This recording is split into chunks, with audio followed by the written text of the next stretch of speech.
नमस्कार, मैं विजयलक्ष्मी गुप्ता आप सभी दर्शकों का अपने चैनल पर स्वागत करती हूँ। हमेशा की तरह ये उम्मीद करती हूँ कि सभी स्वस्थ होंगे, मस्त होंगे। मैं आज उपस्थित हुई हूँ आप सभी के समक्ष मुख्य सेविका भर्ती का जो रिजल्ट आने वाला है उसी से संबंधित कुछ महत्वपूर्ण चर्चा को लेकर के और चर्चा करना ज़रूरी है, क्योंकि बहुत से अभ्यर्थी मुझसे जुड़े हैं। सबको एक साथ फ़ोन पर या कहीं और जवाब नहीं दिया जा सकता है और ना ही उनकी पीड़ा को कहीं और बताया जा सकता है। ऐसे में बहुत से अभ्यर्थी परेशान हैं कि रिजल्ट कब आएगा, ये यक्ष प्रश्न बना हुआ है। हालांकि सभी जानते हैं कि रिजल्ट तो अब आना ही है। कब आएगा उसकी निर्धारित तिथि जानना चाहते हैं लोग, तो मैं आप सभी को बताना चाहूँगी कि माननीय सचिव जी के द्वारा कोई भी निर्धारित समय नहीं बताया गया है। हाँ, ये ज़रूर कहा गया था कि ITI अनुदेशक रिज़ल्ट के बाद हम आपके रिज़ल्ट पर कार्य करना शुरू कर देंगे। ऐसे में आप जान ही रहे हैं कि आज 14 मई है, 15 मई कल है। 15 मई तक का ड्यूरेशन हम लोग खुद लेके चले थे कि 15 मई तक हो सकता है आ जाए। और ये भी सुनने में आ रहा है कि आयोग में मीटिंग्स भी चल रही हैं। आज भी कोई मीटिंग थी, संभवतः और भी मीटिंग्स होंगी। तो ये आयोग है, विभिन्न प्रकार की भर्तियां इसके माध्यम से कराई जाती हैं। तो आयोग में मीटिंग जैसे कार्यक्रम आए दिन हुआ करते हैं। ज़रूरी नहीं है कि जो भी मीटिंग हो रही हैं वो आपकी भर्ती को लेकर ही हो रही हो। अन्य भर्तियों को लेकर के भी चर्चा परिचर्चा आयोग के अंदर होती रहती है। ऐसा भी सुनने में आया है कि रिजल्ट बन कर के तैयार है। तो रिजल्ट बन कर के तैयार है तो जल्द आ ही जाएगा। हालांकि मेरी तरफ से ये ऐसी कोई सूचना नहीं है कि रिजल्ट बन कर के तैयार है। हाँ, ये संभावना ज़रूर है कि रिजल्ट इसी माह के लास्ट तक आने की प्रबल संभावना है, क्योंकि जिस जद्दोजहद से महिला अभ्यर्थी गुजर रही हैं, जिन परेशानियों से, जिस मानसिक पीड़ा से वो गुजर रही हैं, मुझे नहीं लगता है कि आयोग में बैठे सदस्य उस पीड़ा को समझ नहीं पा रहे हैं। बिल्कुल समझ पा रहे हैं, वो भी मुझे लगता है इंसान ही हैं। इस पीड़ा से वो भी गुजर रहे हैं, परंतु रिजल्ट एक संवेदनशील मुद्दा होता है। जल्दबाजी में तो रिजल्ट नहीं बनते हैं, क्योंकि ये किसी के भविष्य का सवाल होता है। जल्द ही रिजल्ट बनकर जारी हो जाएगा और कभी भी जारी हो सकता है। चाहे आज जारी हो जाए, कल जारी हो जाए, परसों जारी हो जाए, इसी वीक में जारी हो जाए या अगले वीक में जारी हो जाए, है ना। तो इस तरह की संभावनाएं अलग अलग चैनलों से बताई जा रही हैं। कुछ लोग तो अग्रिम बधाई भी दे दिए हैं और अच्छी बात है। सकारात्मकता बनाए रखनी चाहिए। जो भी भाई बहन इसमें न्यूज़ देने के लिए लगे हुए हैं, चाहे फिर वो किसी भी प्रकार का कोई ग्रुप बनाए हैं या यूट्यूब चैनल चलाते हैं, तो वो अभ्यर्थियों को एक उम्मीद दे रहे हैं और उनका एक एक दिन पार करा रहे हैं। और मैं चूँकि जानकारी थोड़ी बहुत रखती हूँ, मेरे कुछ सोर्स हैं, उनके माध्यम से पता चला है कि अब आपके रिजल्ट में बहुत अधिक देर नहीं होगी और रिजल्ट जारी हो जाएगा, कभी भी जारी हो सकता है।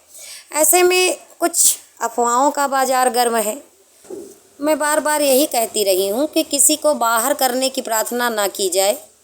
अपनी सीट सुरक्षित रहे, इसकी प्रार्थना की अर्जी ईश्वर के पास लगाई जाए। फिर भी लोग बाज नहीं आ रहे हैं। कोई BSc को 100% बाहर कर रहा है, कोई 2 साल वालों को बाहर कर रहा है। कुछ लोग तो ताल ठोक रहे हैं कि 2 साल वाले बाहर हो गए हैं, बिल्कुल बाहर हो गए हैं और अगर उनको लिया जाएगा तो हम कोर्ट चले जाएंगे। एक तरफ वो अपने मुंह से इनको कह रहे हैं कि वो बाहर हो गए हैं, दूसरी तरफ ये कह रहे हैं कि अगर इनको लिया गया तो हम कोर्ट चले जाएंगे। इसका तात्पर्य ये है कि उनको नहीं पता है कि इनको लिया गया है या नहीं लिया गया है।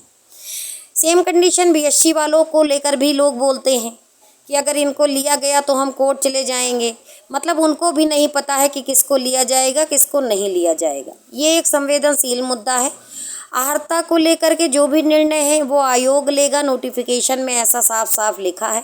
कोई कोर्ट चला जाए या अंतर्राष्ट्रीय न्यायालय में चला जाए, इससे कोई मतलब बनता नहीं है। हाँ, भर्ती थोड़े दिनों के लिए फंसाई जा सकती है। तो ये सभी भर्तियों में होता है होता रहा है और होता रहेगा। इसको कोई रोक नहीं पाएगा, क्योंकि सबके मन का तो हो भी नहीं पाएगा। सभी जानते हैं कि 8,337 में मात्र 2,567 लोगों का ही सिलेक्शन होना है। ऐसे में बाकी के लोग बाहर हो जाएंगे। इस सत्य को स्वीकार करना होगा। उसमें कोई भी हो सकता है। कोई भी का मतलब ये है कि जिसका गुणांक कम होगा, जिसके नंबर कम होंगे वही बाहर जाएगा। अगर आप ये सोच रहे हैं कि कोई 75 प्लस वाला या 70 प्लस वाला शिफ्ट चाहे कोई भी हो वो बाहर हो जाएगा, तो ऐसा कदापि नहीं होगा। अब हम थोड़ी सी चर्चा करेंगे कट ऑफ को लेकर के। तो कट ऑफ को लेकर के मैं सिर्फ इतना कहना चाहूँगी कि कोई भी भर्ती हो, चाहे वो लेखपाल की भर्ती हो या कोई अन्य भर्ती हो, आप देखते हैं कि जो भी नॉर्मलाइज्ड स्कोर आता है डीवी के लिए, उसके बाद अगर यूआर की कट ऑफ उछलती है तो मैक्सिमम 8 नंबर तक उछलती है। मुख्य सेविका भर्ती एक विशेष भर्ती है, इसमें हम 8 से 10 मान के चलते हैं।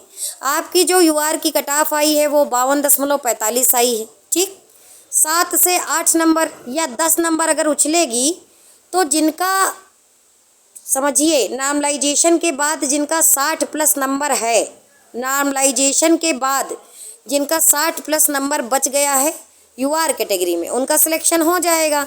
बाकी की कैटेगरी इससे 1-1, 2-2 नंबर या 2 नंबर से भी अधिक नंबरों तक सिलेक्ट हो जाएंगी। इससे ज़्यादा कट ऑफ के बारे में क्या ही बोला जाए। जो कट ऑफ जारी हुई है वो नॉर्मलाइज्ड स्कोर है।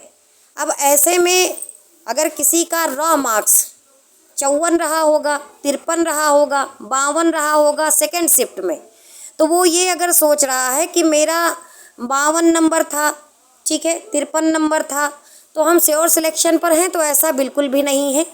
कट ऑफ 8 से 10 नंबर उछलेगी यूआर कैटेगरी में।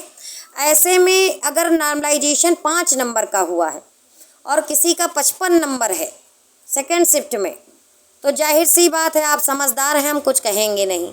वहीं पर फर्स्ट शिफ्ट में किसी का 65 नंबर है तो भी आप समझदार हैं, हम कुछ कहेंगे नहीं।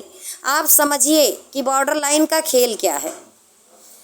कट ऑफ पर चर्चा इसीलिए नहीं की जाती है। दूसरी बात, जो लोग भी कट ऑफ बता रहे हैं उसमें मैं भी शामिल हूँ।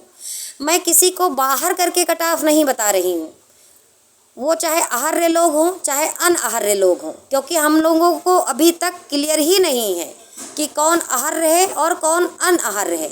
ऐसे में सबको लेकर के कट ऑफ बताई जा रही है। आयोग में जब छटनी होगी तो कट ऑफ थोड़ी सी डाउन ज़रूर जाएगी। तो जो कट ऑफ बताई जा रही है 61, 75 या 62, ये नॉर्मलाइज्ड स्कोर है। नॉर्मलाइजेशन के बाद जिसका इतना नंबर बचेगा उसकी नौकरी पक्की हो जाएगी, ठीक है। इससे ज़्यादा कट ऑफ पे बोलना उचित नहीं है। बाकी आप लोग समझदार हैं, 2-2.5 साल से यही सब कर रहे हैं, सभी जोड़ना घटाना जानते हैं, क्या ही बोले। सभी लोग सकारात्मक रहें और मेरी शुभकामनाएं सबके साथ हैं। जल्द ही आपको आपका रिजल्ट मिल जाएगा, समस्याओं का समाधान हो जाएगा। धन्यवाद।